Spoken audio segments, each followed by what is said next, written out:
Friends, कैसे हैं आप सब। तो फ्रेंड्स, आज की क्लास में हम लोग डिस्कस करेंगे क्लास 7 का आपका ज्योग्राफी के चैप्टर्स, जिसमें से हमारा सिटी जो है क्वेश्चन पूछता है।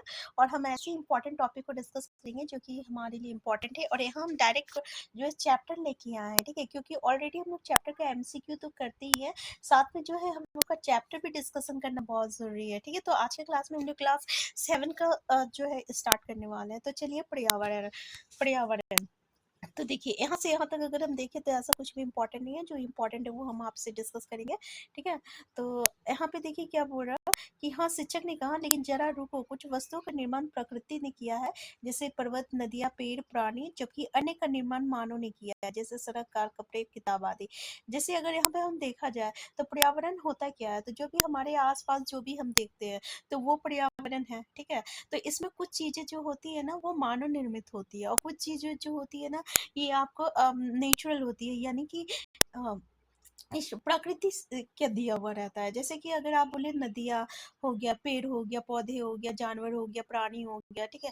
अगर ये सब देखे तो ये मानव निर्मित नहीं है, ठीक है ना। ये तो आपका प्रकृति की देन है। अगर हम लोग सड़क देखे, कपड़ा देखे, कार देखे, किताब देखे, तो ये सब चीजें जो है ये हम मानव निर्मित है, ठीक है।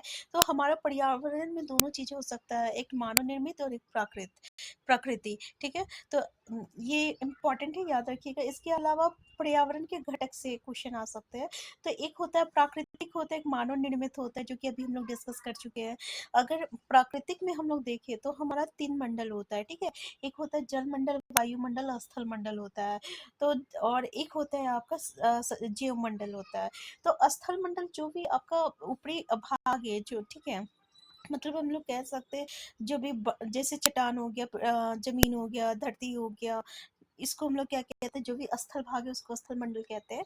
और जो भी आपका वायु जो है, ठीक है, उसको हम लोग क्या कहते हैं, वायुमंडल कहते हैं। और जल, जो भी जल वाला पार्ट जो रहेगा, जैसे आपका महासागर हो गया, ठीक है, नदी हो गया, तालाब हो गया, वो जल मंडल हो गया। अब देखिए, ये जल मंडल है, ये वायुमंडल है, और ये आपका जो है ये जल मंडल है, ये वायुमंडल है, और ये आपका स्थल मंडल है, ठीक है। अब ये जो एरिया है जहाँ पे ये तीनों एग्जिस्ट करता है, तीनों ये एग्जिस्ट करेगा, मान लीजिए ये जो एरिया है ये तीनों एग्जिस्ट करेगा, तो इसी को हम लोग जीवमंडल कहेंगे, जीवमंडल। और इसी जीवमंडल में जो है आपका लाइफ पॉसिबल होता है, मतलब कि जीवन जो है इसी जीवमंडल में पॉसिबल है। तो ये था प्राकृतिक।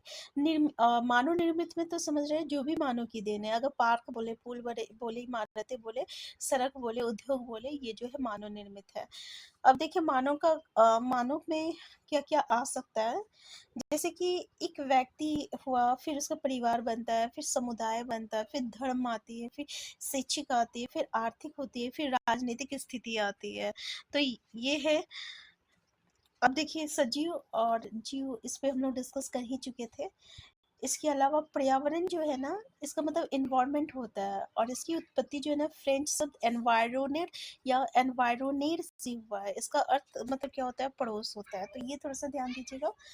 अब देखिए, प्राकृतिक पर्यावरण तो बता चुके, जो कि पृथ्वी का जो ठोस प्रॉपर्टी होती है, जो कि आपकी कठोर ऊपरी परत होती है, उसी को हम लोग स्थल मंडल कहते हैं, ठीक है। तीनों मंडल के बारे में हम लोग डिस्कस कर चुके थे। जीव मंडल के बारे में हम लोग डिस्कस कर चुके हैं, है ना। जलमंडल, वायुमंडल क्या होता है ये देख चुके थे। परितंत्र क्या होता है ये देख लीजिए। तो परितंत्र, यहाँ पे देखिए क्या बोल रहा है, वो तंत्र जिसमें समस्त जीवधारी आपस में एक दूसरे के साथ तथा पर्यावरण के उन भौतिक एवं रासायनिक कारकों के साथ परस्पर क्रिया करते हैं, जिसमें वो निवास करते हैं, वो सब ऊर्जा और पदार्थ के स्थानांतरण द्वारा संबंध है। तो ये तो समझ में आ गया। कहने का मतलब क्या है, जितने भी मतलब कि जीवधारी है, अगर हम लोग बोले प्लांट, एनिमल्स, किसी को भी दे, जो कि एक दूसरे के साथ कांटेक्ट में है, और यहाँ पे जो भी मतलब कि भौतिक और जो रासायनिक कारण के साथ परस्पर, यानी जो उन लोगों की जो कोऑर्डिनेशन है, जो एक दूसरे के साथ जो एक्टिविटी है, ठीक है ना, वो सब मिलके जो है परितंत्र बनाता है। यहाँ पे देखिए कुछ चीजें जैसे दिया हुआ है कि यहाँ पे जैसलमेर में रहने वाला हीरा ने आश्चर्य से कहा, हमारे यहाँ वर्षा होती ही नहीं है। तो वर्षा कहाँ नहीं होता है, जैसलमेर में, जैसलमेर में नहीं होता है। इसके अलावा अगर हम लोग देखें यहाँ पे देखिए जहाँ पे मूसलाधार बारिश हो रहा तो वहाँ पे केरल याद आ रहा है ना। और यहाँ पे क्या है केरल में, तो नारियल के बागान में लगातार बारिश होती रहती है ना। और यहाँ पे देखिए क्या बोल रहा कि अम, हमें तो दूर दूर तक केवल कीचड़ एवं रेत ही नजर आती है, लेकिन वहाँ ऊँट भी तो मिलते हैं। कहाँ का बात कर रहा, तो जैसलमेर की बात कर रहे हैं यहाँ पे।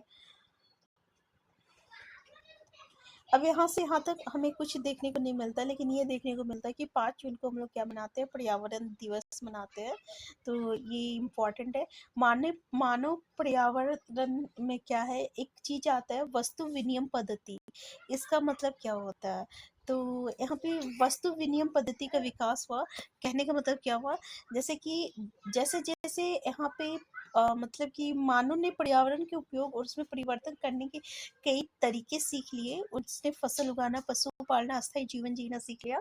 पहिए का आविष्कार हुआ, आवश्यकता से अधिक अन्न उपजाया गया, वस्तु विनिमय पद्धति का विकास हुआ, व्यापार आरंभ हुआ एवं वाणिज्य का विकास हुआ, औद्योगिक क्रांति से बड़े पैमाने पर उत्पादन प्रारंभ हो गया और परिवहन तेज गति से प्रारंभ हुआ। सूचना क्रांति से पूरे विश्व में, ठीक है। तो अगर हम देखें तो इस चैप्टर में जो भी इम्पोर्टेंट है, एक आध दो पॉइंट जो कि हम लोग डिस्कस कर चुके हैं। तो चलिए हम लोग चलते हैं नेक्स्ट चैप्टर पे। तो देखिए नेक्स्ट चैप्टर है हमारी पृथ्वी के अंदर। अब इसमें क्या चीज़ इम्पोर्टेंट है, ये चैप्टर बहुत छोटा है लेकिन इसमें काफ़ी चीज़ें जो है हमें इम्पोर्टेंट देखने को मिलेगा। तो चलिए स्टार्ट करते हैं। तो आप पता है ना, पृथ्वी जो है एक गतिशील ग्रह है, मतलब यहाँ पे हमेशा जो रहता है ना, मूवमेंट होता ही रहता है। तो कभी ये मूवमेंट जो है मतलब कि एक्सटर्नल होता है, कभी इंटरनल होता है, मतलब कभी जमीन के अंदर होती है, कभी जमीन के बाहर होती है। ठीक है। तो पृथ्वी का आंतरिक भाग यहाँ पे देख लीजिए। ये जो पृथ्वी होती है ना, प्याज की छिलके जैसी, प्याज की जैसी होती है। आप प्याज का जो ऊपर वाला पार्ट देखे होंगे जो कि पिंक कलर का होता है, ठीक है, वो बहुत ही पतला होता है। तो ऐसे ही ये पृथ्वी का जो ऊपर वाला जो पार्ट होता है वो प्याज की छिलके की जैसी होती है, और उसी को हम लोग क्या कहते हैं, उसको हम लोग पॉपर्टी कहते हैं। क्या कहते हैं, पॉपर्टी कहते हैं। ठीक है। ये बहुत ही पतली परत होती है। अगर हम लोग देखें तो महाद्वीप सहती में 35 किलोमीटर तक रहता है, और समुद्री सतह में जो है केवल 5 किलोमीटर तक रहता है। ठीक है। तो महाद्वीप में 35 किलोमीटर और समुद्री में यहाँ की तरह था 5 किलोमीटर। ये इंपॉर्टेंट है। जो कि महाद्वीप जो सहती होती है वो किससे बना हुआ रहता है, सिलिका और एल्यूमिना से बना हुआ रहता है, जिसको हम लोग क्या कहते हैं, सीएल कहते हैं। ठीक है। महाद्वीप सहिती। और जब महासागरीय की प्रॉपर्टी की अगर बात करें तो ये सीमे से बना हुआ रहता है। ठीक है। किससे, सीमे से। मतलब सीमे मतलब क्या हो गया, सिलिका और मैग्नीशियम हो गया। तो एक महाद्वीप है, एक महासागर है। तो महाद्वीप सीएल याद रखिएगा और महासागर जो है सीमे याद रखिएगा। ठीक है। तो यहाँ पे देखिए महाद्वीप जो है 35 किलोमीटर तक जो है प्रॉपर्टी जाती है, और महासागर की बात करें तो केवल 5 किलोमीटर तक है। ठीक है, ये याद रखिएगा।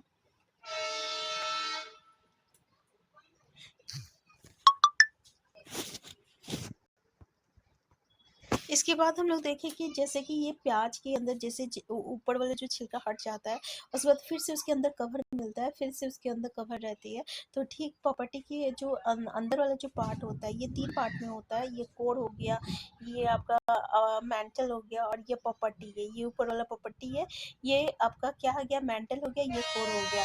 तो ये जो मेंटल जो है ना, ये 29 किलोमीटर की गहराई तक फैला हुआ है। और ठीक है। और इसकी जो सबसे आंतरिक परत है, इसकी बात कर रहा है, ये क्रोड कहते हैं इसको हम लोग। क्या कहते हैं, क्रोड कहते हैं। और इसकी त्रिज्या कितना है, तो 35 किलोमीटर तक है। ठीक है। ये किससे बना हुआ है, तो ये आपका निकल और लोहे से बना हुआ है। ठीक है। नीफे, नीफे मतलब निकल, और फेरस, फेरस मतलब क्या हो गया, लोहा हो गया। ठीक है। तो केंद्रीय कोट का तापमान और दाब जो रहता है बहुत ही ज्यादा रहता है। यहाँ पे देख लीजिए, पृथ्वी का आयतन का केवल 1%, यानी 100 में से केवल 1% ही प्रॉपर्टी होता है, बाकी 84%, 84% जो रहता है मेंटल होता है, और बाकी का जो 15% जो होता है वो क्लॉड होता है। पृथ्वी की त्रिज्या कितना है, तो 6371 किलोमीटर है। ठीक है। 6371 किलोमीटर। सेल और खनिज। अब देखिए यहाँ पे हम लोग देखे थे कि पृथ्वी जो है एक गतिशील ग्रह है, जहाँ पे हमेशा गति होते रहता है, जो कि जमीन के अंदर होती है, जमीन के बाहर होता है। तो ऐसे में क्या होता है ना कि देखिए, क्या होता है कि ज़मीन के अंदर जो होता है ना, आपको पता होगा, आप लावा का नाम सुने होंगे। जब धरती फटता है, तो उसमें से लावा निकलता है बाहर, ठीक है? और उसको हम लोग क्या कहते हैं, इंग्लिश में उसको हम लोग मैग्मा कहते हैं, द्रवित मैग्मा, ठीक है? तो वो जैसे ही ज़मीन के अंदर से, मतलब ये जैसे मान लीजिए ज़मीन फट गया, ठीक है? ये ज़मीन फट गया, तो बहुत सारा लावा जो है ये बाहर की ओर निकलेगा, और बहुत सारा लावा अभी भी अंदर की ओर है। तो ये जो लावा निकला, ये जो द्रवित मैग्मा है, वो जब धीरे-धीरे ठंडा हो जाता है ना, ठीक है? तो वो किसमें बदल जाता है, पत्थर में बदल जाता है। और ज़मीन के अंदर भी जो लावा है ना, वो भी ठंडा होता है, तो पत्थर में बदल जाता है, ठीक है? अभी इतना समझ में आया? अब हम लोग देखें तो प्रॉपर्टी जो होती है ना, वो ज़मीन का जो ऊपर का पार्ट होता है, धरती का जो ऊपर वाला परत होती है, उसको प्रॉपर्टी क्या रहता है? तो वो जो है सेल से बना हुआ रहता है। सेल मतलब पत्थर होता है, और सेल जो रहता है ना, वो 3 प्रकार का होता है। एक अग्नेय होता है, एक अवसादी होता है, एक क्रियांत्रित होता है। अग्नेय को इंग्लिश में हम लोग इग्नियस रॉक कहते हैं। क्या कहते हैं? इग्नियस सेल कहते हैं, रॉक कहते हैं। और अवसादी को सेडिमेंट्री कहते हैं, और क्रियांत्रित को मेटामॉर्फिक कहते हैं। अब हुआ क्या, होता क्या है कि यहाँ पे जो द्रविड मैग्मा जो जमीन के ऊपर आया है, ठीक है, ये जब ठंडा हो जाता है और रॉक में अ, परिवर्तित हो जाता है, तब इसी को हम लोग क्या कहते हैं, आपका एक्सटर्नल इग्नियस रॉक कहते हैं। मतलब कि इसको हम लोग क्या कहते हैं, बहिर्भेदी अग्नेय सेल कहते हैं। क्या कहते हैं? बहिर्भेदी अग्नेय सेल कहते हैं, ठीक है? तो ये अग्नेय सेल 2 तरह का है, एक बहिर्भेदी है और एक क्या है, तो एक अंतभेदी है, ठीक है? एक बहिर्भेदी है और एक अंतभेदी है। अंतभेदी मतलब क्या होता है, जो ज़मीन के अंदर, यहाँ देखिए हम लोग, कुछ मैग्मा जो था ज़मीन के अंदर ही ठंडा हो गया और सेल में परिवर्तित हो गया, है ना? और कुछ जो है ज़मीन के बाहर ठंडा हुआ और सेल में परिवर्तित हो गया। जो जमीन के बाहर है उसको हम लोग क्या कहते हैं, बहिर्वेदी सेल कहते हैं। और जो जमीन के अंदर है उसको हम लोग क्या कहते हैं, अंतवेदी सेल कहते हैं, ठीक है? अच्छा, ये जो एग्नेस सेल है ना, यानी जो इग्नियस रॉक है, इसको हम लोग प्राथमिक सेल भी कहते हैं। तो प्राथमिक सेल किसको कहते हैं, याद रखिएगा। अब देखिए, ये जो बहिर्वेदी अग्नेस सेल है, ठीक है, इसकी जो संरचना होती है, ये महीन दाना, इसकी जो बालू होती है ना, वो महीन रहता है, महीन दाना वाला रहता है। जैसे कि अगर हम लोग एग्जाम्पल ले, तो बेसाल्ट हो जाएगा, है ना, बेसाल्ट हो जाएगा। जो अंतभेदी अग्निशिल रहती है, वो बहुत धीरे धीरे ठंडा होता है, और इसीलिए वो के लिए बड़ा दाना होता है, ठीक है? और जैसे कि ग्रेनाइट जो हो गया, ये आपका अंतर्वेदी में आ जाता है। अब देखिए क्या होता है ना, जब सेल जो होता है ना, जब एक जगह से दूसरे जगह जाता है, जब एक दूसरे से टकराता है, तब ये क्या होता है ना, छोटे छोटे कण में परिवर्तित हो जाता है, छोटे छोटे बालों में परिवर्तित हो जाता है। और इसी को हम लोग क्या कहते हैं, अवसाद कहते हैं। तो अवसाद क्या होता है ना, पत्थर, जो छोटे छोटे कण होते हैं उसको हम लोग अवसाद कहते हैं। अब जब हवा आता है और बरसात होता है, तो तब क्या होता है ना, वो एक जगह से दूसरे जगह जाके जमा हो जाता है। जैसे एक जगह से दूसरे जमा आके ये जमा हो गया, अब इसके ऊपर फिर से आके जमा हो गया, इसके ऊपर फिर से आके जमा हो गया, इसके ऊपर आके फिर से जमा हो गया। अब देखो, यहाँ पे जमा हुआ था तो यहाँ पे कुछ पेड़ पौधे निकले, फिर इसके ऊपर बालू मिट्टी आ गया तो ये तो मर गया, फिर इसके ऊपर कुछ पेड़ पौधे निकले, फिर इसके ऊपर आगे जमा हो गया तो ये मर गया। तो इसी को हम लोग जीवाश्म कहते हैं। क्या कहते हैं? जीवाश्म कहते हैं।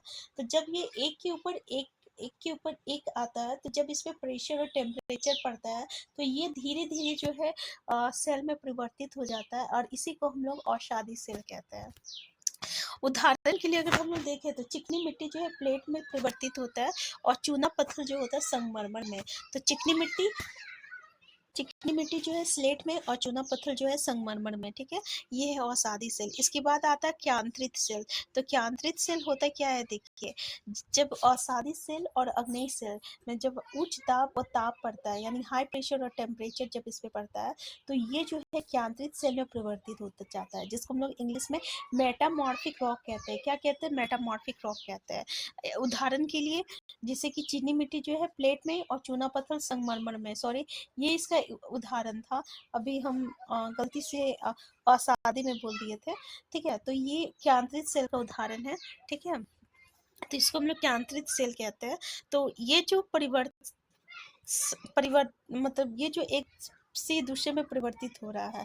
जैसे कि मैग्मा जो है ये अग्नेय सेल में परिवर्तित हुआ, अग्नेय सेल टूटता है छोटे छोटे कण में, फिर अवसाद बनता है, फिर अवसाद अवसादी सेल में परिवर्तित होता है, और फिर वही जब हाई प्रेशर और टेम्परेचर अवसादी सेल पे लगता है तो ये भी क्यांत्रित सेल में परिवर्तित हो जाता है। फिर अग्नेय सेल भी क्यांत्रित सेल में परिवर्तित हो जा रहा है, ठीक है। फिर ये क्यांत्रित सेल जो है मैग्मा में परिवर्तित हो जा रहा है, तो इसी को हम लोग सेल चक्र कहते हैं। क्या कहते हैं इसको हम लोग? सेल चक्र कहते हैं, ठीक है। तो सेल चक्र याद रहेगा। इसके अलावा आप ये देख लीजिए कि भाई ये जो हमारा लाल किला है ना, ये लाल बलुआ पत्थर से बना हुआ है, और ये ताजमहल जो है ना, ये सफेद मंगमर पत्थर से बना हुआ है, ठीक है। तो याद रखिएगा ये सफेद मंगमर से बना हुआ है, और लाल बलुआ से जो है ये आपका लाल किला बना हुआ है, ठीक है। ये था सेकेंड चैप्टर। इससे जो भी इम्पोर्टेंट चीज था वो हम लोग डिस्कस कर चुके हैं। तो चलिए हम लोग देखते हैं नेक्स्ट चैप्टर पे।